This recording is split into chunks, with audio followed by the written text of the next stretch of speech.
America में Donald Trump की जीत कई मायनों में ऐतिहासिक रही। जीत की वजहें क्या और जीत के बाद क्या होगा, तरह तरह की चर्चाएं चल रही हैं। तमाम जानकार हों या फिर बड़े बड़े विशेषज्ञ जो वर्ल्ड ऑर्डर को लेकर चर्चा कर रहे हैं कि कैसे ट्रंप की अमेरिका में वापसी के बाद वर्ल्ड ऑर्डर में एक बदलाव देखने को मिलेगा और विश्व में मौजूदा जो परिस्थिति है बहुत कुछ बदलती हुई दिखेगी। क्योंकि आप माने ना माने, भले ही चीन बार बार कोशिश कर रहा हो कि वो एक दूसरा पावर सेंटर है, लेकिन अभी भी अमेरिका से बहुत सारी चीज़ें संचालित होती हैं। सबसे बड़ी बात जो ट्रंप ने कही है इस विक्ट्री के बाद वो ये कि मैं युद्ध रुकवा दूंगा। और उन्होंने कहा कि जब इससे पहले मैं राष्ट्रपति था तो 4 साल तक कोई युद्ध नहीं हुआ था और युद्ध के विरुद्ध हमेशा बोलते रहे हैं डोनाल्ड ट्रंप। और यही बात भारत भी हमेशा कहता रहा है कि किसी भी समस्या का समाधान युद्ध नहीं है बल्कि वार्ता है। बातचीत से ही बड़े से बड़े मुद्दे सुलझाए जा सकते हैं, चाहे वो रशिया यूक्रेन का युद्ध हो, इजराइल हमास का युद्ध हो। किसी भी युद्ध के फेवर में भारत कभी नहीं रहा है और अब डोनाल्ड ट्रंप की वापसी से एक संदेश जा रहा है कि युद्ध भी शायद आने वाले दिनों में रुक जाए। खासकर रूस डोनाल्ड ट्रंप की वापसी से बहुत खुश है और भारत भी खुश है। खैर, ये तो अलग बात हुई। फिलहाल हम ये चर्चा करते हैं कि डोनाल्ड ट्रंप की वापसी से चीन और पाकिस्तान पर क्या असर होगा। चीन को लेकर अमेरिका की नीतियों में क्या कुछ बदलाव देखने को मिलेगा। पाकिस्तान को लेकर जो बाइडेन की सरकार और ट्रंप की सरकार, इन दोनों की नीतियों में क्या अंतर होने वाला है और भारत पर किस तरह का असर पड़ेगा, बहुत ही संक्षेप में जान लेते हैं। सबसे पहले बात कर लेते हैं हम भारत की ही कर लेते हैं। ट्रंप जब चुनाव प्रचार के दौरान थे, बार बार वो प्रधानमंत्री नरेंद्र मोदी का जिक्र कर रहे थे, चुनाव प्रचार के दौरान भी, कैंपेन के दौरान भी। यहाँ तक कि सितंबर 2024 में जब पीएम मोदी को अमेरिका जाना था तो ट्रंप ने ये कह दिया कि पीएम मोदी मुझसे ही मिलने आ रहे हैं। हालांकि पीएम मोदी ने कोई मुलाकात नहीं की थी और ट्रंप जिस तरह से बार बार मोदी की तारीफ कर रहे थे चुनाव कैंपेन के दौरान, उस दौरान भी पीएम मोदी ने उस पर कोई टिप्पणी नहीं की थी, क्योंकि कूटनीतिक संबंधों के दौरान इन बातों का ख्याल रखना होता है। क्योंकि तब चुनाव चल रहा था, ट्रंप हो या कमला हैरिस, दोनों को बराबर तवज्जो भारत की ओर से दी जा रही है, ये दिखाना जरूरी था। लेकिन जैसे ही ट्रंप के जीतने की खबर आई, सबसे पहले पीएम मोदी ने उन्हें फोन कर बधाई दी, साथ ही अपनी दोस्ती वाले बातों का जिक्र किया और एक बात जो उन्होंने कही कि अब हम मिलकर विश्व शांति के लिए काम करेंगे और जो संबंध आपके पहले कार्यकाल के दौरान भारत और अमेरिका के थे, उन संबंधों को और ज़्यादा मजबूत करेंगे। ट्रंप ने भी वही प्रतिबद्धता दिखाई है।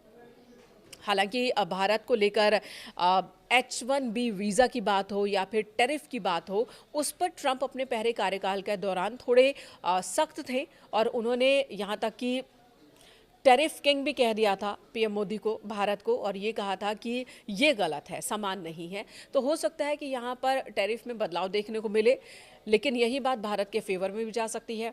क्योंकि पिछले कार्यकाल के दौरान अमेरिका ने, खासकर ट्रंप ने ये क्लियर किया था कि जो जो देश उनकी बात और अमेरिका के हिसाब से नहीं चल रहे हैं, उन पर व्यापारिक प्रतिबंध अमेरिकी सरकार की ओर से लगाए जाएंगे, जिसमें चीन भी शामिल है। और अगर ऐसा होता है तो जाहिर सी बात है चीन पर भी आयात शुल्क अमेरिका में बढ़ाया जाएगा। जो बाइडेन सरकार के दौरान हमने देखा था कि चीन से खरीदो, भारत में बेचो, इस नीति पर अमेरिका चला गया था और चीन के उत्पादों पर अमेरिका की जो निर्भरता है वो बढ़ती जा रही थी। डोनाल्ड ट्रंप इस स्थिति को बदल सकते हैं और अगर चीन पर वो निर्भरता कम करते हैं, यानी कि वहाँ से आयात कम करते हैं, तो जाहिर सी बात है कि भारत और दूसरे देशों से आयात बढ़ेगा, जिसका फ़ायदा भारत को मिल सकता है।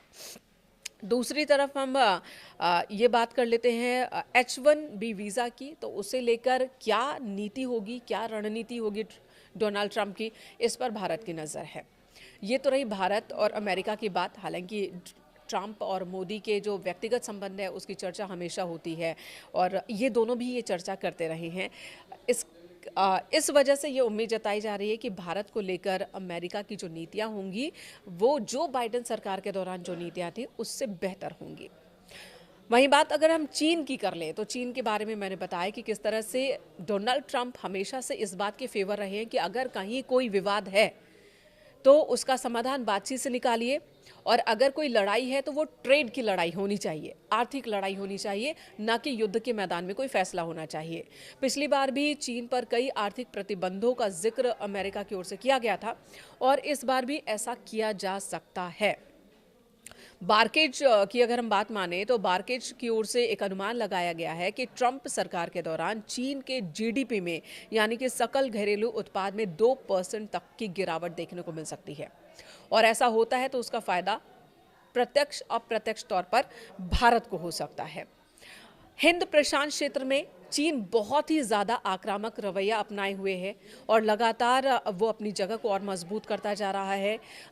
डोनाल्ड ट्रंप इस बात को कभी भी स्वीकार नहीं करेंगे। पिछले कार्यकाल में भी उन्होंने चीन को इसे लेकर लताड़ा था और कई सैंक्शंस लगाए थे। इस बार भी ये रुख उनका देखने को मिल सकता है।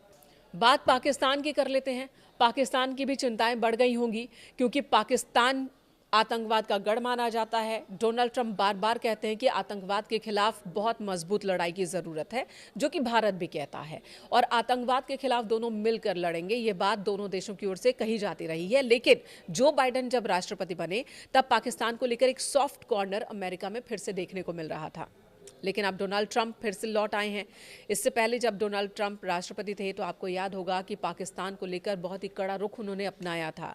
खासकर पाकिस्तान को खुलकर डोनाल्ड ट्रंप ने कहा था कि आतंकवाद की फैक्ट्री है पाकिस्तान, और जो आर्थिक मदद अमेरिका से मिलती रही थी पाकिस्तान को, उस आर्थिक मदद को कम कर दिया था, लगभग खत्म कर दिया था। फिलहाल पाकिस्तान कंगाली के द्वार पर खड़ा है और ऐसे में वो फिर से अमेरिका से मदद अलग अलग वजहों से हासिल करने की कोशिश में था। अब जब डोनाल्ड ट्रंप की वापसी हो गई है तो वो मदद नहीं मिलेगी, ये हम कह सकते हैं। बांग्लादेश में जिस तरह से अल्पसंख्यकों पर, खासकर हिंदुओं पर अटैक हो रहे हैं, उसका जिक्र खुलकर डोनाल्ड ट्रंप ने अपने चुनाव प्रचार के दौरान किया और अपनी ये मंशा जाहिर कर दी है कि अब आतंकवाद चाहे वो किसी भी स्वरूप में हो, उस पर खुलकर अटैक करना है।